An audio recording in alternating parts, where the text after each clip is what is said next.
Hey everyone, it's Ivan with KitBadger.com. Right here, I have my loadout from the North Carolina 2019 Tactical Games.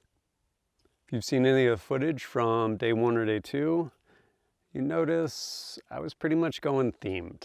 Pretty much 1965. Starting at the bottom, working up, I was rocking these jungle boots. Couldn't find green ones. I will say, fortunately, these are not like the Ultima ones where they're like, oh, we still put a metal shank just in case someone steps on a piece of bamboo, because I don't think anyone's done that in this century. So these definitely weren't as stiff as they potentially could be. They are not comfortable. Honestly, jungle boots, they're good for pretty much shin splints and just plain dress up. That's about it. Definitely not comfortable. I don't think they helped me in anything. I did not wear them for the 5-mile ruck run. That would have, my feet would have probably been bleeding. But whatever, they're part of the get up, so I wore them. As far as pants, ended up with these. Basically just some, I think like nylon, cotton, whatever. Basically some BDUs, just green cargo pockets. Cargo pockets are pretty clutch because you have to keep all your mags on you. I ended up with cargo pockets full of magazines, dare I say overflowing. And then for a shirt, rock this Q Ingenuity shirt. For that pre-dawn ruck run, hard pass on the jungle boots. I ended up wearing these guys. These are my Limbs Trailhead version 2.0. Kind of a minimalist shoe. I ended up actually rocking these in the South Carolina Tactical Games. Pulled them out of a box, threw them on, ran them the whole weekend. But these did a good job for me on that ruck run, like 45, 50-pound ruck. It was dark because we stepped off at like 0.5. And while I brought this, I was like, that's a stupid idea. One, this is heavy. Two, the light sucks. So even though it looks cool, I actually ended up running the everyday carry light I've been carrying for a while now, which is the Surefire Stiletto. You can basically cycle through 3 different settings, and then you can also like mash the back full, momentary, all that stuff. You can clip it onto the bill of hat if you wanted to, which I started, and then I was like, I'll just carry it. So I basically had this thing on medium power, I guess, 2 clicks up. Worked great, didn't trip over anything, illuminated what I needed to, and then there were times when the road was actually pretty flat, wasn't like tripping hazards, like basically a maintained dirt road. I'd drop it down to the first setting, just enough light to see, and yeah, actually did a good job for me out there. Part of the tactical games, you have to basically make weight, some sort of vest or something along those lines, 15 pounds. As much as it would be cool to run like a period flak vest, which is probably like 25 pounds or something, I imagine you'd be like an immediate heat casualty as well, so hard pass on that. I ended up running this. This is the LVPC, Low Vis Plate Carrier by Chase Tactical. Pretty comfortable. One of the things that I always look for in plate carriers is that the cummerbund basically has elastic to it in some fashion to where it'll actually move some. These don't have really like padded plate pads, or I'm sorry, plate bags, but it was comfortable. I think the most we ran with it was between 3/4 and like 1.25 mile. Don't recall exactly, but did good for me. This one does have the provision to actually put magazines and stuff up here in your cummerbund. I never used it because 1, I had another way of carrying my magazines, and 2, the magazines I was carrying would kind of get lost in it. I don't know, I could probably shove them halfway in, but yeah, ended up running this and did a good job out there. For web gear, I actually ran this legit old school M56 gear. H harness, I mean, this thing's so ghetto, but yeah, have the old butt pack on there. Kind of working my way around the belt. Back here, I have the M7 bayonet, not a legit one, but it's actually a legit scabbard for it. And then this holster did me no favors. It's the old USGI. I'm pretty sure they probably used it in World War I through like Korea, but it is like the USGI 1911 holster. this flap comes down and basically pushes through this piece of metal right here. That is the retention. I was always a little wary, so I pretty much never left this thing actually load. Like I might have a magazine in it, but I never actually had it cocked. Right here, basically strap this guy to my leg, call it good. Coming around the front, I had a M56 double 1911 pouch. And then over on the other side, I had 2 more of them. Again, these things did me no favors. Super pain to basically open this up every time, pull mags out. And these would only fit like 7-round magazines. I have some 8-rounders. They wouldn't fit in here. So if I needed more than 6 magazines on me anyway, because that's all I have provision for, I was pretty much stuck jamming them in my pockets. Speaking of magazines, it's running this guy. Springfield 1911 A1 single stack 45. Mag changes for days. Pretty much double everyone else's mag changes. Because usually it was a magazine of 10 rounds.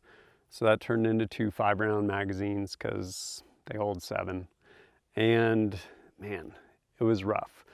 If I had 10-round magazines, this actually wouldn't have been really a liability. 1911, pretty much any 1911, you're gonna have a better trigger than pretty much any striker fired pistol. And yeah, this I will say was not a liability aside from a million mag changes. Especially the one event that they seem to always want to have where you carry 5 pistol mags of 10 rounds. Why anyone would carry 5 pistol magazines is beyond me. But yeah, that turned into 10 magazines. And so by the end of it, I had a cargo pocket full of like 10 empty magazines. But this actually did pretty good for me. It's not mine, borrowed it as well as all the magazines. Took it out once before the games just to function check the magazines with the ammo that I was going to be using, and yeah, rolled with it. I'll get to the rifle in a second, but keeping things real, I was out there running 20 rounders. Hollywood lied to you. Back in the 60s, there were no 30-round magazines, only 20-round aluminum. So I ended up running these through the whole thing. There were a couple stages where it was like a magazine of 30, so again, a little extra credit, some more reloads, but I couldn't find the actual mag pouches like the old M56 belt pouches for these magazines, or for that matter, any of the old Bandoliers. So I said, hey, would you mind hooking up a really cool custom piece of gear for me to Mr. Moon? Lunar Concepts, and he ended up making this bandolier for me. Basically, there's a number of different adjustments and places where I can essentially use like some Velcro to secure it.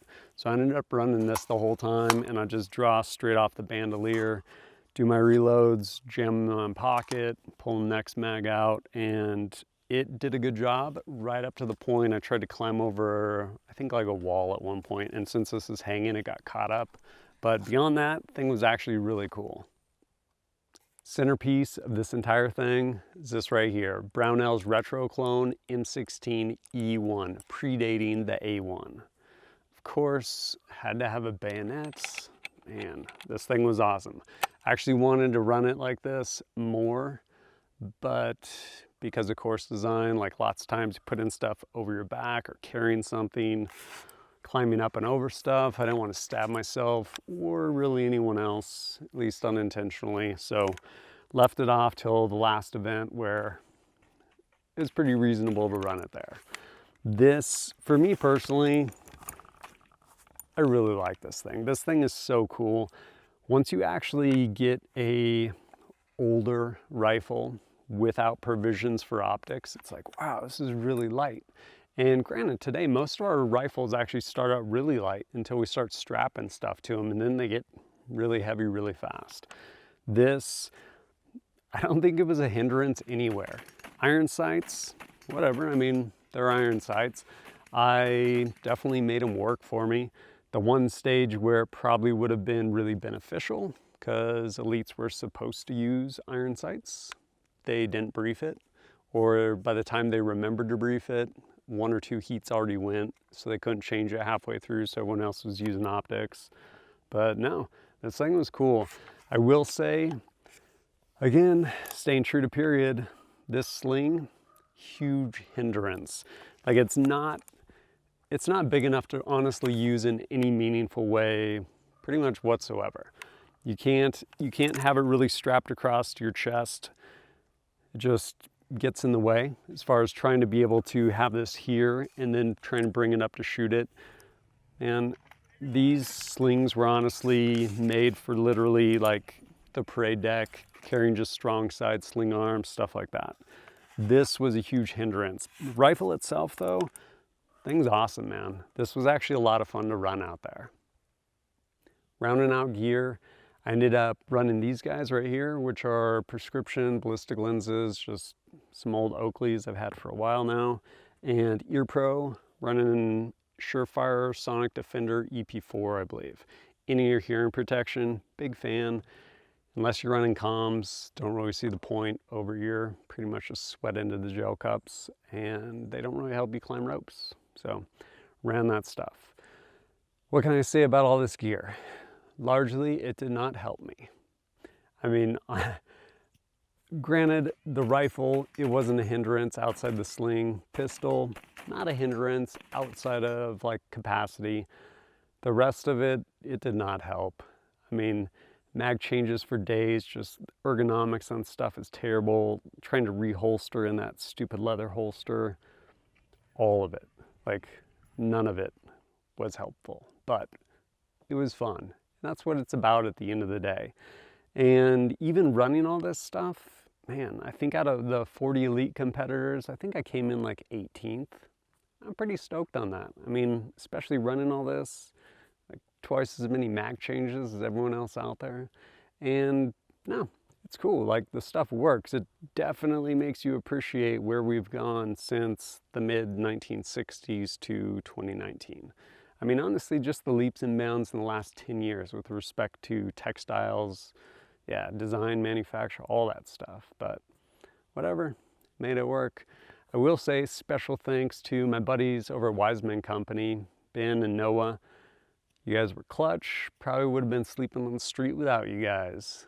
Thanks for hooking it up. But at the end of the day, all this stuff it was fun. And again, it's all it's about. But as always, thanks for joining us at kitbadger.com. Look forward to seeing you next time.